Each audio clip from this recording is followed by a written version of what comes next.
8 de la mañana con 11 minutos, 8 con 11 minutos. Saludamos ya también desde la ciudad de Guayaquil al doctor Andrés Williams, docente universitario que se encuentra con nosotros, experto en temas de seguridad. ¿Cómo está, doctor Williams? Buenos días, bienvenido. Le acompañamos a Alexis Moncayo, quien le habla, Licenia Espinel. La zona 8, que comprende Guayaquil, Durán y San Borondón, sigue viviendo escenarios de mucha violencia. El mes de enero se cobró la vida de 170 personas, muertes violentas. Cerrando o convirtiéndose así en uno de los meses más violentos de toda la historia del país. Posteriormente, todos hemos asistido a una serie de hechos violentos, de sicariatos, de estos extorsionadores que ahora visitan las urbanizaciones y les entregan las advertencias de que si no colaboran con su actividad delictiva, pues van a empezar a tomar represalias. La ciudad de Guayaquil y la zona 8 como tal viven momentos de terror. ¿Qué es lo que está pasando? ¿Por qué las autoridades no han podido de alguna manera alivianar la situación que se vive en esta zona? Buenos días, bienvenido.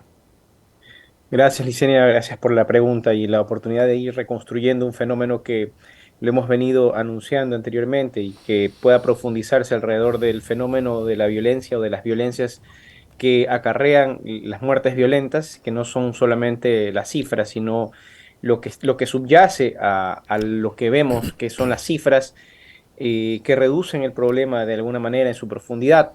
Lo que ocurre acá es un proceso de complejización de la violencia que incorpora algunos elementos. Uno de ellos, digamos como telón de fondo, tenemos la retirada del Estado, la capacidad que tiene el Estado para poder ejercer la soberanía dentro de su territorio. La soberanía no solo está relacionada con las fronteras, sino también con la potestad de los estados de ejercer el monopolio de la violencia para el control del territorio.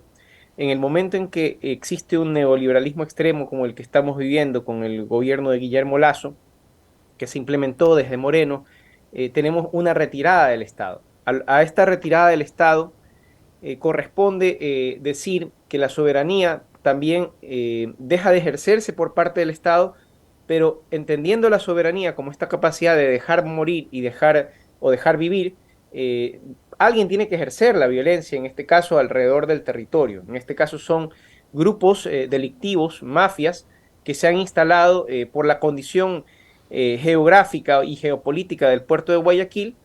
Va a verse de manera mucho más cruenta esta violencia. Y una violencia que no solamente tiene que ver con la muerte en el sentido de la exterminación de la vida, sino también el ejercicio de un terror como parte de la dominación de la soberanía de grupos privados, digamos, ¿no? Digámoslo así, para entenderlo de una forma. Este es el aspecto más importante Ujú. que creo yo que debe ser entendido por los analistas, que muchas veces no se lo asocia, ¿no? Se piensa que solamente están los malos y los buenos, pero eso sería reducir el problema, porque aquí también tenemos una implantación de la economía de la muerte. Esa economía de la muerte se instaura en un espacio, en una territorialidad como la vivida en la ciudad de Guayaquil, donde se ha venido desarrollando un urbanismo excluyente. Ujú. Guayaquil presenta un modelo Inequitativo. de desarrollo excluyente desde su diseño. En el momento en que tenemos espacios para categorizar a los ciudadanos de un tipo A, tipo B y tipo C, vamos a tener en aquellos lugares donde tenemos ciudadanos de tercera categoría procesos de violencia sistémicos que van a ser muy difíciles de controlar. Eso es lo que estamos viendo en la zona 8. Ujú. Si nosotros analizamos, por ejemplo, en cuanto a los territorios donde se producen el mayor número de muertes, vemos que uno de los distritos en lo que va del año 2022, y si analizamos solamente las cifras al cierre de enero del 2023, hemos cerrado enero en la zona 8 con 166 muertes violentas. Esto es alrededor de 80 muertes violentas más que las del año pasado. Es decir, este año el pronóstico es peor. Tenemos la mafia albanesa, tenemos las pandillas, un fenómeno de la violencia juvenil que tampoco es muy entendido. No sabemos cómo afrontarlo porque no lo entendemos y solamente lo vamos a ver desde el prisma de la criminalidad. El Ujú. problema es mucho más complejo que eso, como les digo, ¿no? ¿Cómo está, doctor Williams? Qué gusto, como siempre, poder conversar con usted. En alguna de las conversaciones últimas que hemos mantenido, digamos que no ha cambiado mucho la tónica. Quizás hoy podemos profundizar más y ahondar más todavía en la crisis, porque, y ya le vamos a pedir que se refiera a eso también, estamos en medio de una contienda electoral que se convierte probablemente en el proceso de elecciones más violento de la historia de este país, con no menos de 13 o 14 atentados hasta el día de hoy, incluido un asesinato de candidato y asesinatos de varios asesores, ¿no? De candidaturas. Decía yo que en una de esas conversas con usted nos habló de la necropolítica. ¿Qué es lo que buscan gobiernos como el de Guillermo Lasso? ¿Es el único además o hubo otros en la región que también intentaron llevarnos a estos niveles extremos? A mí se me viene a la cabeza lo que pasó en la campaña electoral última en Brasil, o en las elecciones últimas en Brasil, donde hubo gente que salió armada a amenazar a simpatizantes de la organización política que apoyaba a Lula da Silva, por ejemplo. Pero, ¿qué es lo que buscan con esto de la necropolítica? Cuando nosotros tenemos procesos de privatización muy extremos, que es propio del neoliberalismo, el capitalismo lo que busca es priorizar las mercancías. Siempre cuando tengamos un espacio en el que las mercancías sean más importantes que las vidas y tengan mayor valor que la vida, valor en el sentido monetario, la vida va a significar poco. Y en este caso, lo que ha ocurrido en procesos como los que se vivió en Brasil, que generaron la emergencia de un gobierno fascistoide como el de Bolsonaro, o creo yo que un modelo mucho más cercano a nuestra realidad, lo que se está configurando como necropolítica en la zona 8 es el caso mexicano, ¿no? Nayarit, Ciudad Juárez, estos procesos de violencia en donde tenemos unas fronteras del Estado que se desdibujan alrededor de las zonas marginales. Claro, en México tenemos la influencia de la cercanía de la frontera con Estados Unidos.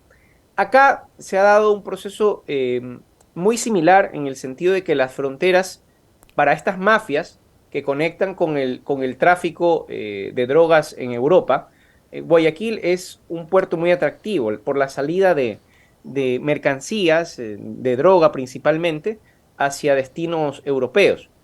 No puede pensarse la economía del capitalismo en una economía neoliberal como la nuestra, con Guillermo Lasso, en donde hay una retirada del Estado, sin que aparezcan estos empresarios exitosos, porque hay también que diferenciar cómo se han dado las muertes en la zona 8.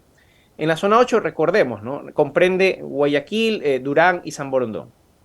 Las muertes violentas aleccionadoras con un componente de terror muy grande, se han dado en las zonas de San Borondón y Guayaquil, zonas marginales, Nueva Prosperina, Florida, Pascuales, Portete, Los Esteros, mientras que hay muertes muy particulares, alrededor de unas 16 podemos citar, en la zona de San Borondón, que muchas de ellas, por ejemplo, están relacionadas con la mafia albanesa.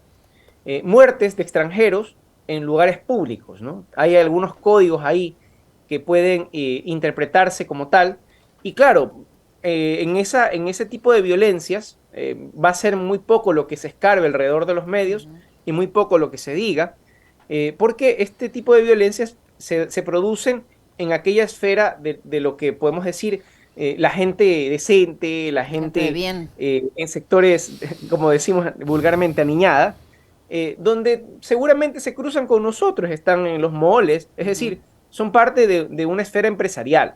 Por lo tanto, este tipo de delincuencia va a tener un velo de invisibilidad por parte de los medios de comunicación. En el fenómeno que estamos viviendo en el Ecuador, al ser similar a lo que ha pasado en la descomposición de lo que llamamos un narcoestado en México, ocurrió, creo que es el ejemplo más cercano. En Ecuador también estamos viviendo lo que es la infiltración de una violencia y de una economía de la muerte, también en la política, ¿no? La vez anterior habíamos hablado de cuánto dinero se lava o proviene del sector de lavado, del sector ilegal en la economía ecuatoriana. y esto es imposible que no permee el campo de la política.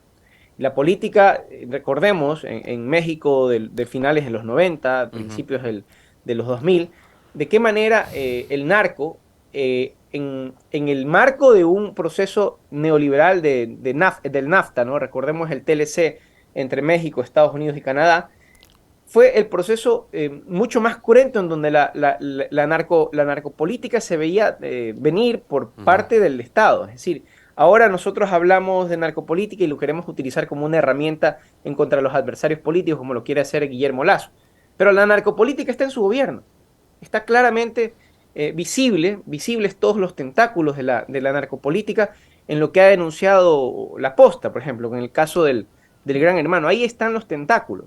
Entonces, eso es lo que está ocurriendo y es parte del fenómeno. Ahora, ¿quién ejerce la violencia en los territorios en donde el Estado ha anunciado su retirada? Ustedes han caminado por algunos sectores de Guayaquil. Deberíamos caminar por algunos sectores donde no se puede transitar si no es con la venia de un capo o con la venia de un dirigente.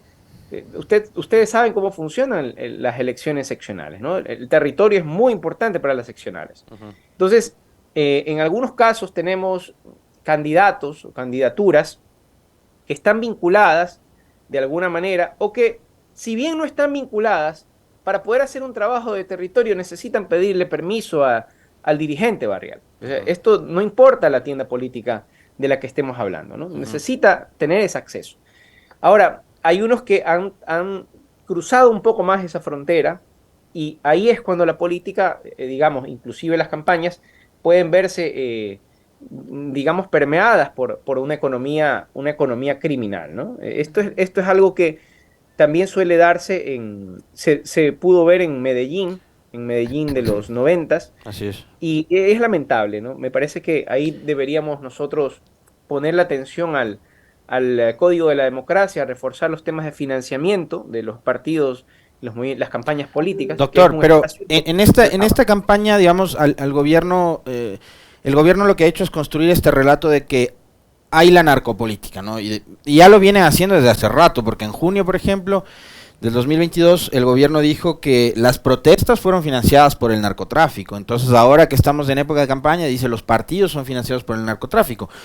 Pero, ¿qué decir en cambio de informes de corte y de carácter académico como el de CELAC? Lo conversábamos hace un momento con el doctor Joffre Campaña y queremos también, obviamente, su lectura de aquello, de que habla de que en la economía ecuatoriana, en el sistema formal financiero de Ecuador, se lavan más o menos 3.500, 4.000 millones de dólares.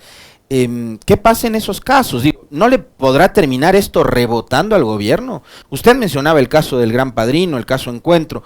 ¿No le terminará rebotando esto al gobierno, después convirtiéndose en una gran bola de nieve?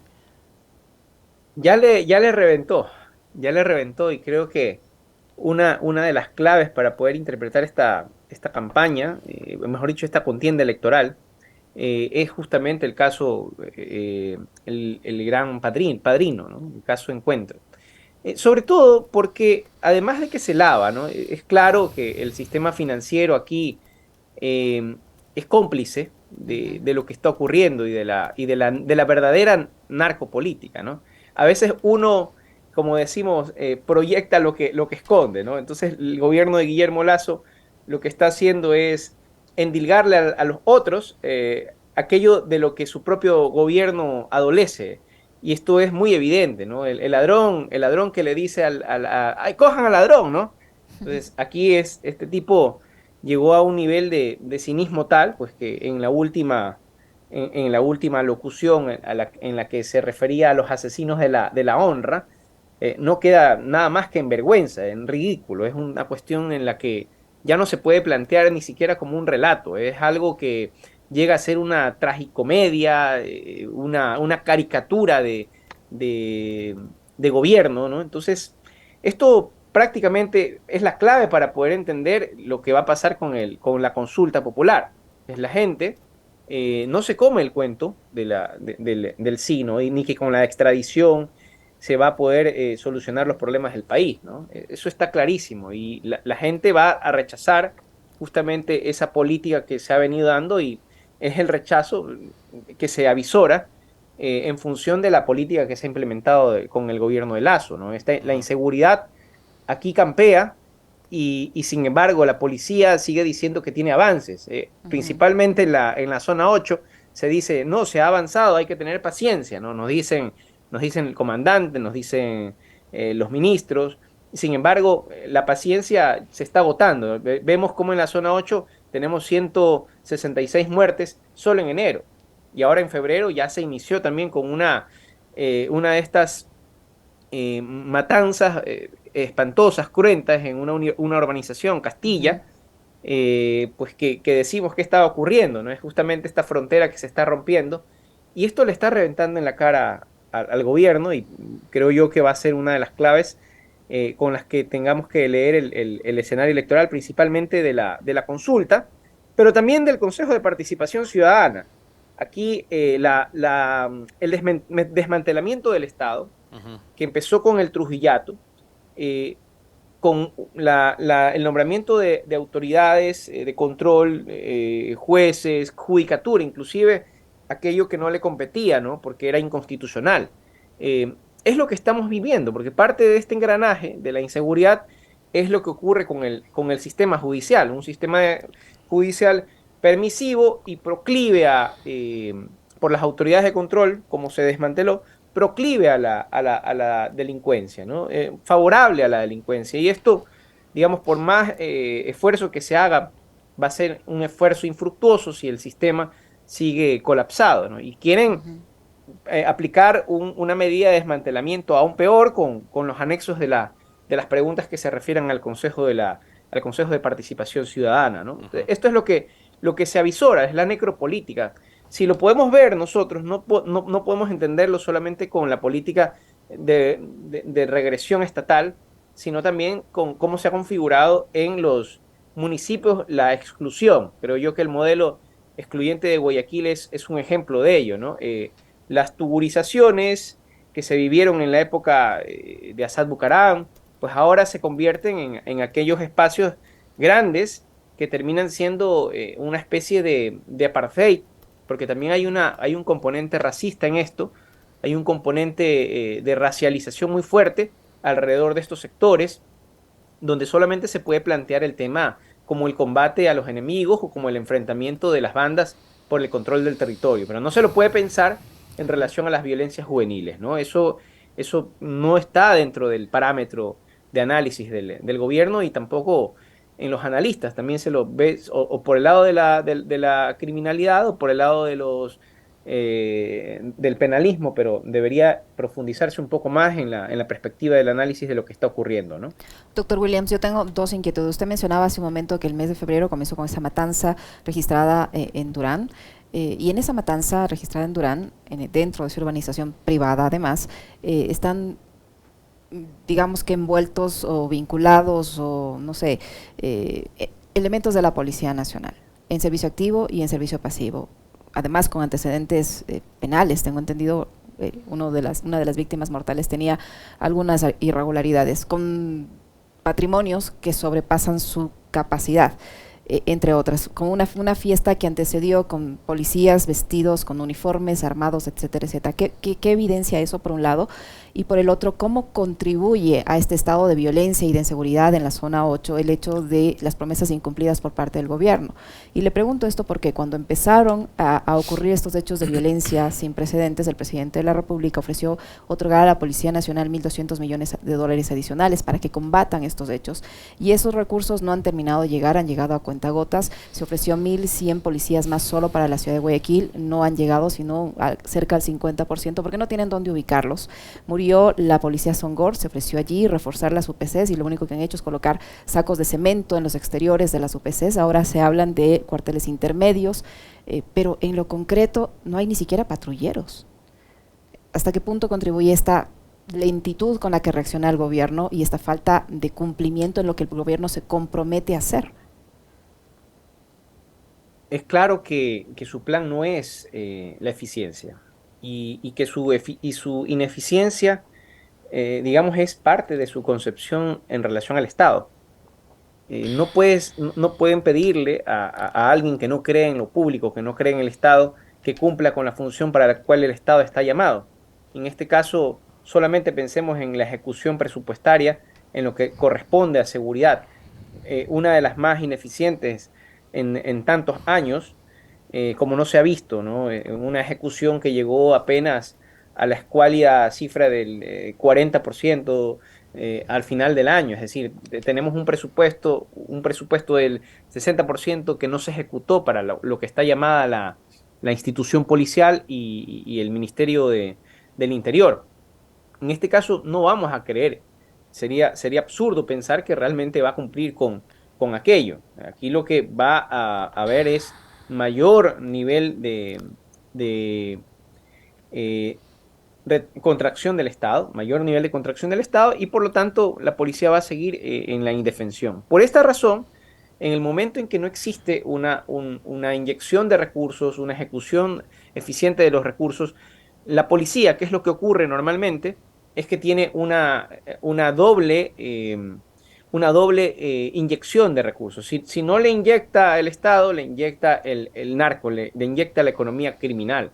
Y tenemos casos de policías en situaciones como las que están, sin chalecos, con patrulleros que tienen que cerrar sus puertas con picaportes. Obviamente ahí es mucho más factible la posibilidad de que sean permeados por la economía criminal. En México se descubrió este fenómeno, entonces, donde tenían ustedes policías doblemente asalariados por el narco y por el Estado, y el narco paga mucho mejor y da mejores condiciones, ¿no? Entonces, esto que ocurrió en la urbanización Castilla, que no fue en Durán, sino que fue en Daule, ya puede avisorar algo que se está produciendo con mayor profundidad, que es atravesar el margen en el que nosotros estábamos pensando que estábamos a salvo, ¿no? Digo porque cuando nos asumimos como habitantes de una ciudad, nos asumimos como habitantes de aquella zona segura, aquella zona que no la consideramos segura, entonces es una ciudad ajena. El otro, como tal, como enemigo, como amenaza, es ajeno a mi realidad, y por lo tanto voy a tratar de que siempre esté lo más alejado posible. Por eso la gente se va a urbanizaciones cerradas, ¿no? Hoy en día esa es la tónica del desarrollo urbanístico en Guayaquil. Entonces me voy a una urbanización cerrada y acá voy a estar seguro.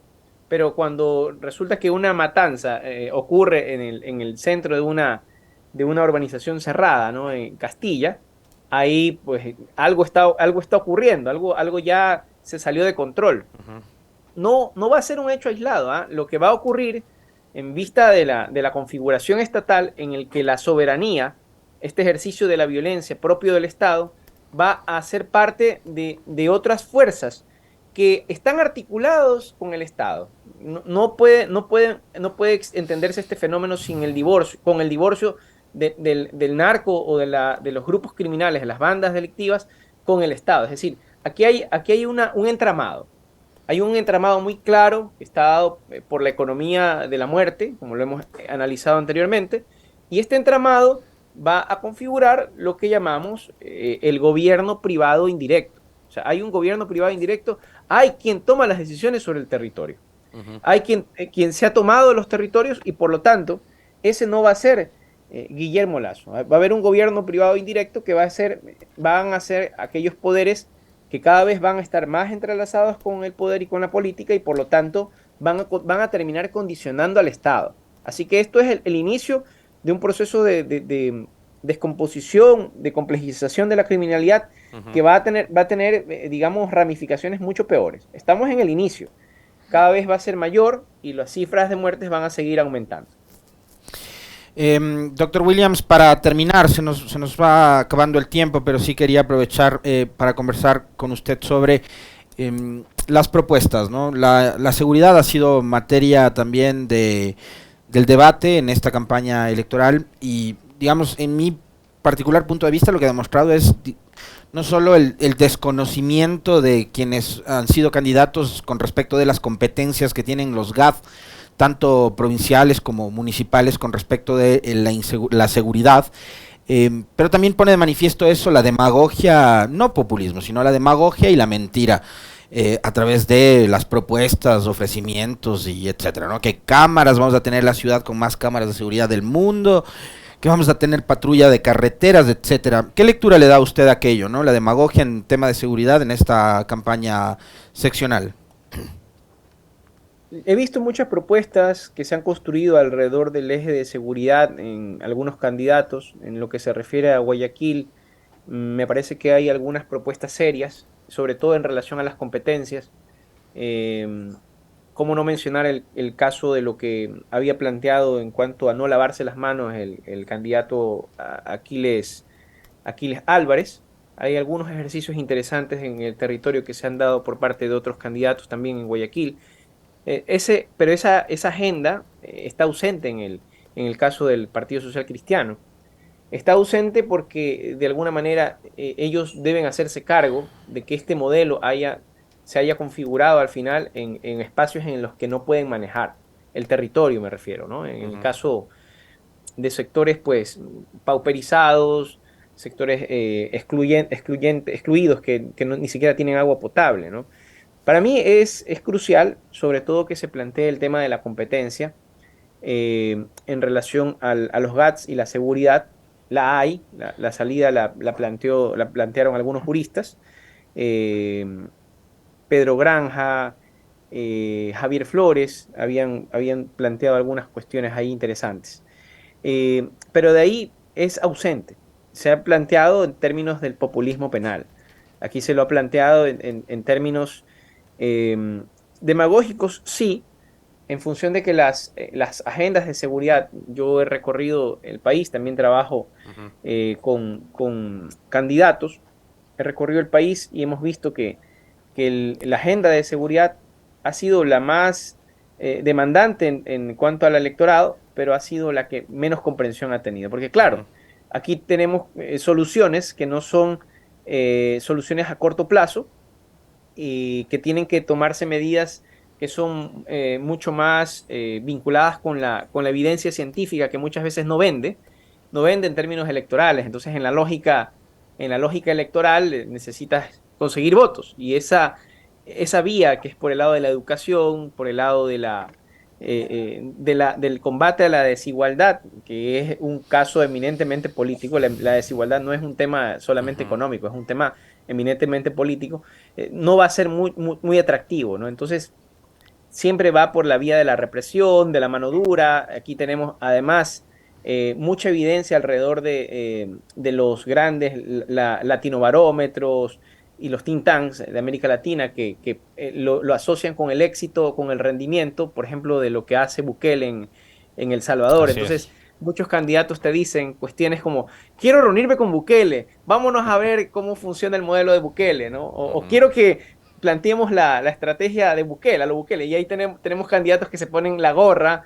En Puerto Viejo vi un candidato, el candidato de Casanova, ¿no? Josa, que se pone una gorra, ¿no? A lo Bukele, ¿no? Entonces siempre tratan de El presidente emular. Lazo, que anda exhibiendo la colección de gorras de la Fuerza Armada. También, es un símbolo, un elemento muy recurrente en la campaña. Sin embargo, en relación a la profundidad de la política criminal, si es que fuera el caso de verlo desde el punto de vista jurídico penal, ha sido carente de condumio en las propuestas. Yo creo que esto va mucho más allá que la lid electoral, va en un sentido de una responsabilidad política. Entonces, cuando la responsabilidad política falla, entonces solamente queda la represión. Aquí hay un tema de responsabilidad política del cual tienen que hacerse cargo el municipio de Guayaquil y el gobierno central. En este caso, el municipio también ha sido ausente en relación a la profundidad de la responsabilidad política que tienen en la degeneración de la violencia en la ciudad de Guayaquil. Muchísimas gracias, doctor Williams, por habernos atendido, por habernos acompañado en este diálogo muy amable.